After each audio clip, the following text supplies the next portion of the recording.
Ear irritation can happen for many different reasons, and understanding the cause is the first step toward proper relief. For some people, irritation comes from dryness inside the ear canal.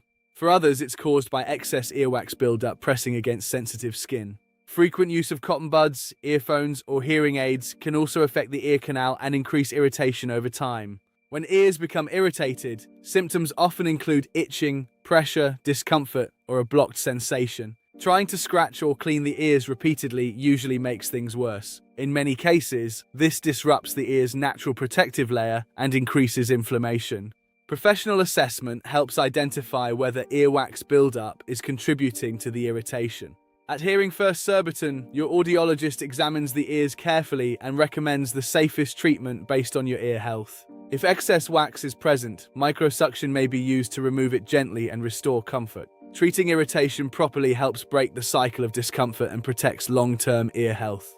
Healthy ears shouldn't constantly feel irritated. If symptoms keep returning, professional care can help identify the real cause safely.